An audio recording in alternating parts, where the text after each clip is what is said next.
Hello and welcome to the March Peace Bite, and this podcast session is a little bit later than I'd scheduled, only because on the Gold Coast we've had an incredible amount of wind and taping outside has been nigh on impossible. I trust that you've had a good February, and I certainly have been very busy. I've been away a couple of times with one of my key government clients, the Australian Defence Organisation. And when I reflect on the last 4 weeks, a couple of things come to mind: interdependencies and synchronicities. Not long ago, I watched an old interview that was done of Shirley MacLaine, and in that Shirley talks about synchronicities and how they form, the synchronicities that we experience are how our lives are formed, and they form the path that we take. That is a complicated thing to analyse when you don't understand what synchronicities are. Oftentimes people will refer to something as being a coincidence, whereas a synchronicity is a very positive way to look at things that happen, where it's almost like a deja vu experience that we have. And synchronicities, if we look at them through a positive lens, it means that that's happened to inform a positive for us. So Shirley MacLaine, as much as I adore Shirley, and a couple of my first books are actually dedicated to her in part, she and I had some dialogue about 10 years ago, just briefly, and I sent her the 2 books that I had partly dedicated to her. But there's certainly the things that she talks about in past life experiences, the spiritual side of human nature, the way that we journey as a soul are very much in sync with Shirley's ideas. And I have a lot of time for Shirley, and in this interview she basically says what I teach, and that is that things happen for a reason, that nothing happens in isolation. And that begs the question of interdependencies. Interdependencies are things that we don't often recognise are required for us to function properly as a humanity. And interdependencies, different to codependency, that's a very needs-based relationship where the emotional or mental or physical needy side of nature comes in for the individuals in that relationship. Interdependency means that you can operate in isolation, but what you do is interdependent with what other people do. And in reality, humanity is interdependent 24/7, 365. There's not one human being that doesn't have a +1 connection, 1 degree of separation to somebody else. So the people that you have in your inner sanctum, it is going to be a guarantee that they will know somebody who also knows you. And when we talk, years ago we used to hear about 6 degrees of separation. It's not that, it's 1 degree of separation. The links that we have as individuals are very, very close. It's almost impossible to go back to the same location where you used to work or where you used to live, and for somebody, or for you to be able to be there anonymously, somebody is going to know of you or about you or have had a direct interaction with you.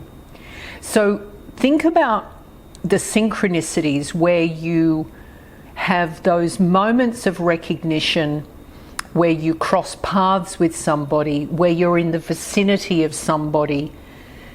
See them always as a positive thing. Don't see them as a negative. If you see them as a negative, you're going to sort of disregard them as, oh, that's just a coincidence. But nothing happens in isolation. Everything is connected.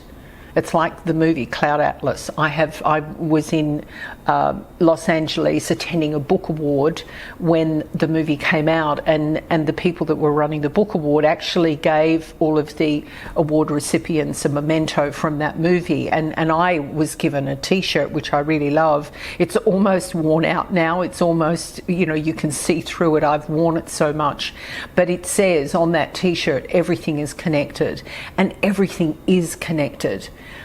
Any decision that I make, any word that I put out there, any action that I take, and also the things that I don't do and that I don't say, will have an impact on the people who are in my immediate network and in my inner sanctum, as well as have a strategic impact beyond me to the wider frame of stakeholders that are involved in what I do privately and what I do in the business world and at a humanity scale.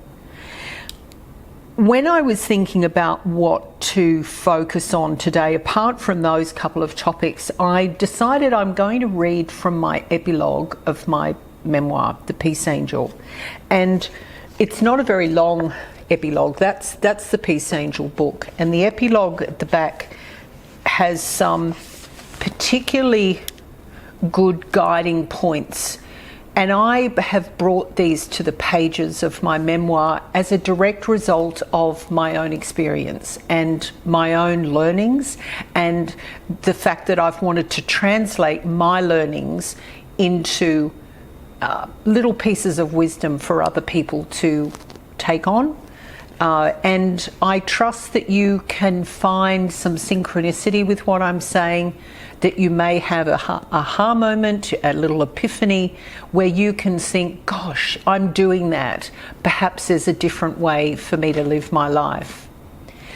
Towards the end, I'll summarise and give you another couple of examples of the synchronicity side of things. So in my epilogue, after I've given you my life history from 1957 through to 2013, I talk in the epilogue about my relationship with God. It's an interesting one that I've described before earlier in the memoir as mainlining. I take that phrase from the heroin addict boyfriend I knew once. Heroin addicts mainline to get a quick fix. The analogy to God is not so much about the quick hit. It's not getting a quick fix. It's that when I speak to him or write down what is important to me at any given point in time, I know that he's listening. He'll give me signs, tangible, unmistakable signs, such as physical sensations in my body that show me he is present, he's helping when he wants to. Sometimes, like me, we have to learn ourselves, and we're not always going to get a helping hand. And God is pushing me to be discerning and careful in my choices. My wisdom has come directly from the effort I've made to understand his power, his divine power, and the experiences he has made me endure. Just on that note, we go back to what I said earlier about everything happens for a reason.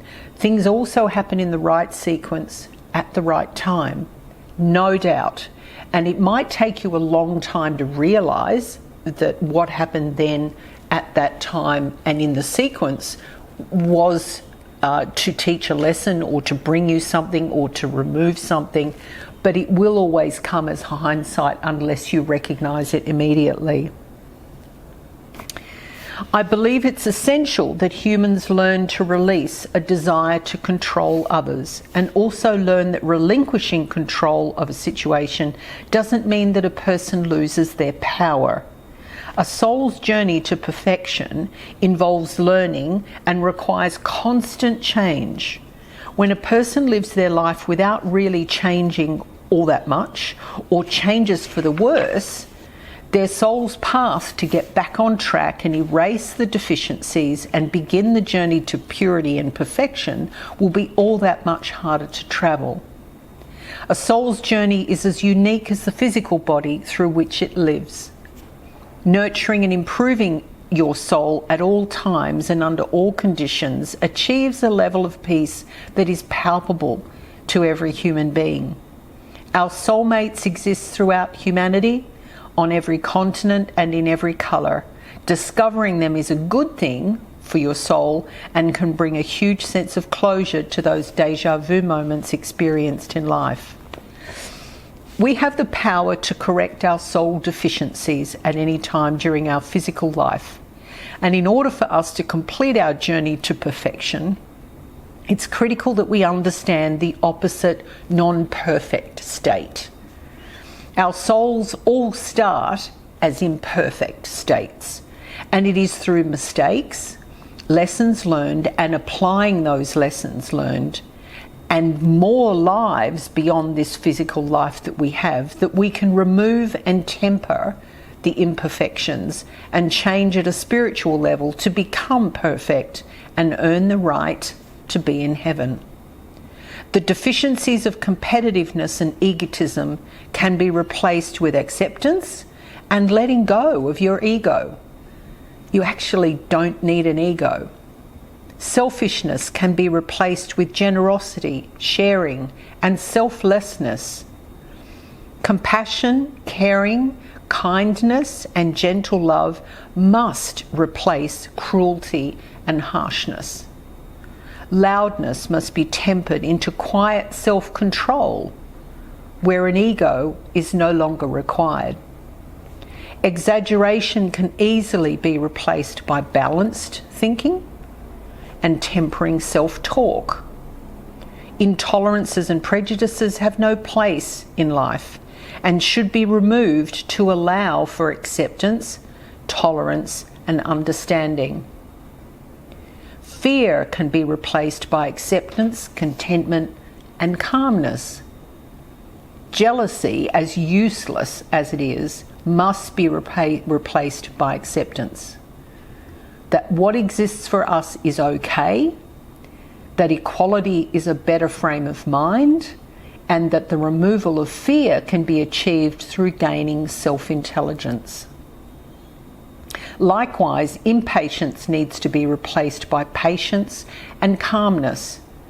Addictions will destroy your soul if you let them. Therefore, strong self-control, acceptance, self-love, and giving to others will help you overcome those tendencies. Dishonesty must be replaced by honesty and integrity. Avoidance, while easy at the time, must be replaced by ownership, accountability, and strong self-control. Greed, humanity's greatest flaw of choice, must be eliminated through selflessness, giving to others, and always sharing. It doesn't matter how small or how big, but sharing is so important.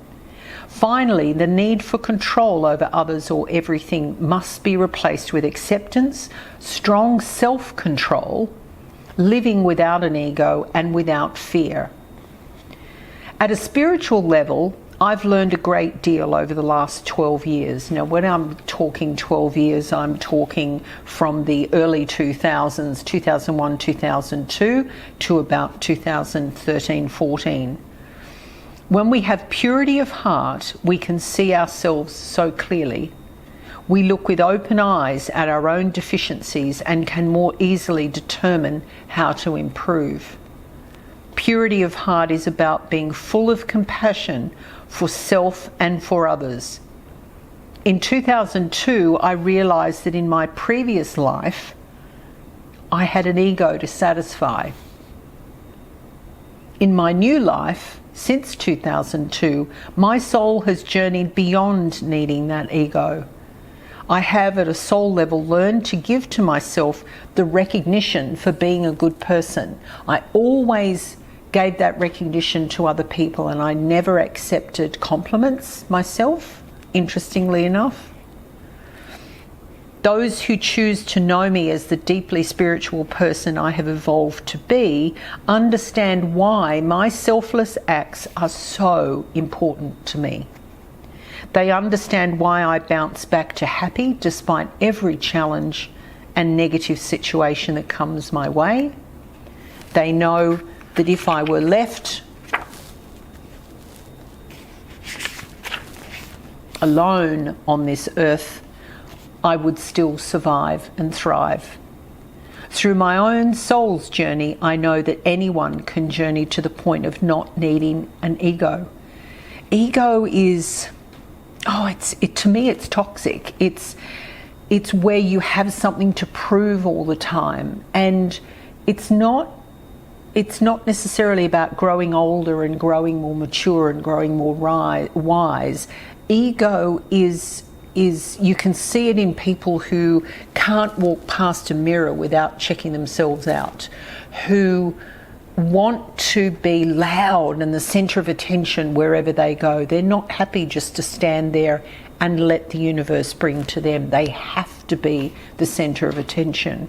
And that's because their own cup isn't fulfilled. They haven't been able to nurture themselves and love themselves enough. They constantly need other people to fill up their cup of confidence.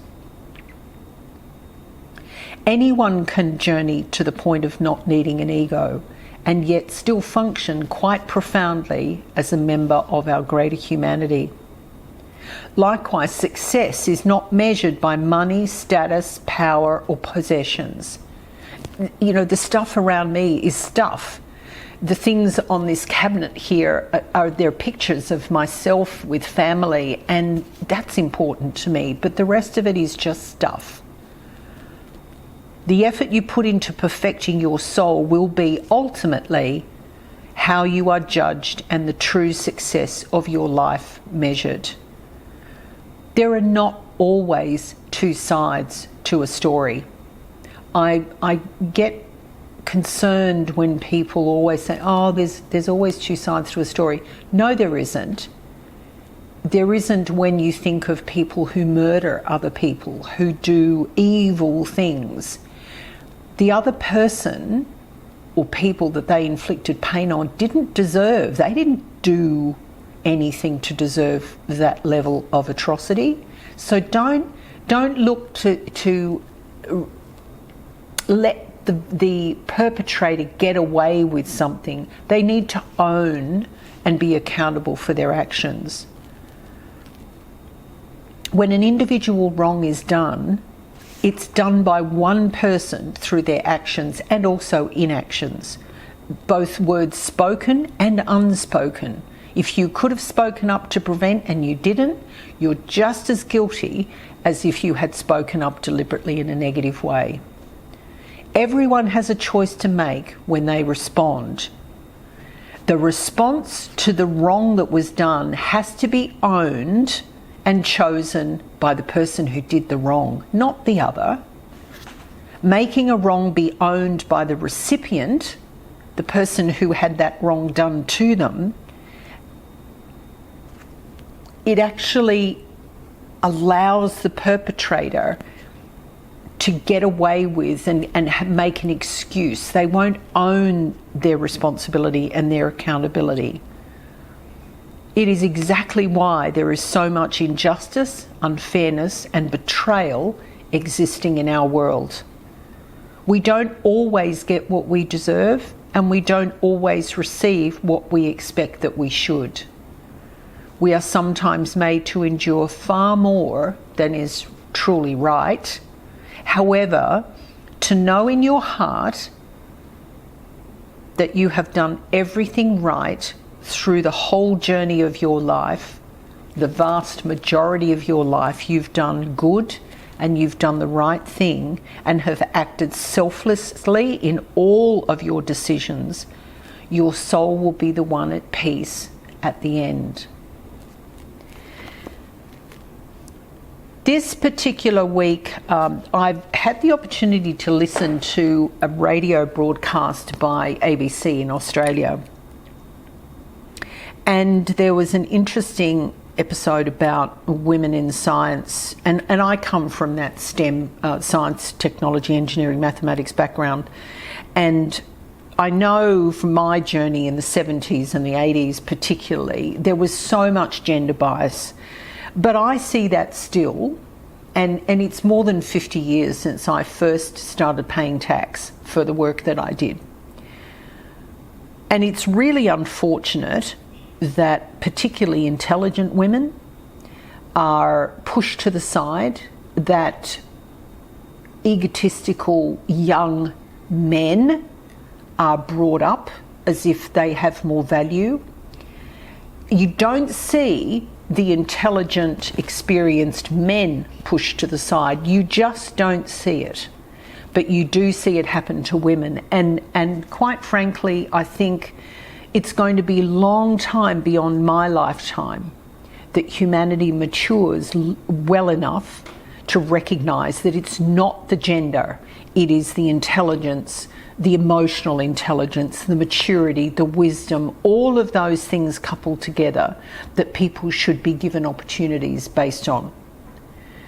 I've had people in my organisation who were well advanced in their age, over 70, over 80, and we've proposed them for work where I know in my heart they would have absolutely smashed it. They would have done brilliant work for the client. They would have been able to provide a level of wisdom based on decades of experience, and the client has felt intimidated by their capability.